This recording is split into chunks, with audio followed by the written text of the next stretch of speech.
Welcome back to the Deep Dive.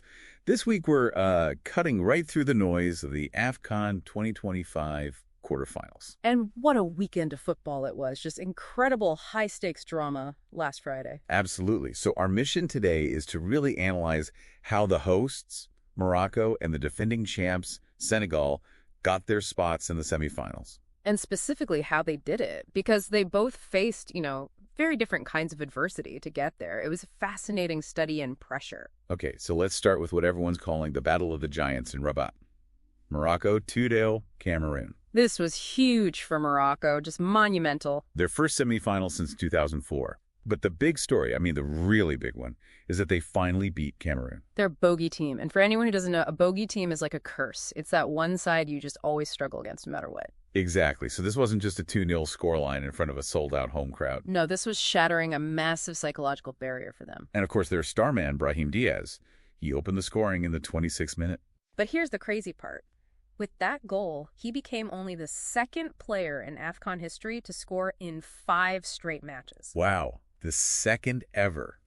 That's not just a nice stat. That says Morocco has a genuine history-making clutch player now. It changes everything for them. But, it was interesting. After Ismail Saibari sealed the win later on, the coach, Walid Regragui, he really downplayed the individual brilliance. Right, he was all about the collective effort. He was. He said the real decisive factor was how they controlled the midfield, how they suffocated Cameroon's attack, and the fans, he called them the 12th player. So if Morocco showed tactical control, the other match in Tangier was a whole different beast. Oh, completely. Yeah. Mali versus Senegal was just a brutal, gritty West African derby. A total grind for the defending champions. 100%. Senegal got their lead from Iliman Ndiaye, who basically pounced on a big goalkeeping mistake around the 27th minute. But the whole game just flipped on its head right before halftime, didn't it? It did. Mali's captain, Yves Bissouma, gets a second yellow. He's sent off. So Mali has to play the entire second half with 10 men.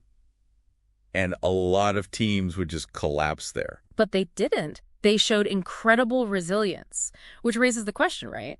Was this just Senegal's grit winning out?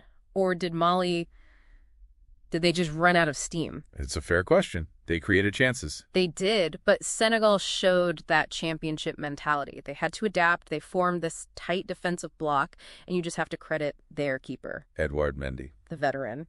He denied several late, desperate pushes from Mali. He really secured that result for them, proving they can win ugly when they have to. So this all sets up a massive semifinal stage. What's the road ahead look like now? Well, Morocco is through, and they're waiting for the winner of Algeria versus Nigeria. Wow. A heavyweight fight no matter who wins that one. Exactly. And Senegal, the champs, they get the winner of Ivory Coast versus Egypt, another huge matchup. So the dream of an all-North African final is still alive. Or a North versus West African final. It's all still on the table. I think the key takeaway here for you is this kind of duality of victory. You have Morocco conquering this historical pressure with discipline. And then you have Senegal overcoming that immediate chaos on the pitch with pure grit and experience. It shows there's more than one way to manage pressure. Yeah, for sure. And Coach Regragui kept talking about humility, despite being the host. Absolutely. Which brings us to, I think, the most interesting thought moving forward. Morocco just overcame this historical nemesis. They hadn't been to a semifinal since 2004. So what's the bigger challenge for them now in the semis? Is it the skill of their next opponent? Or is it the immense psychological weight of playing on home soil with all that expectation now that they've finally broken that curse? That's what we'll be watching for.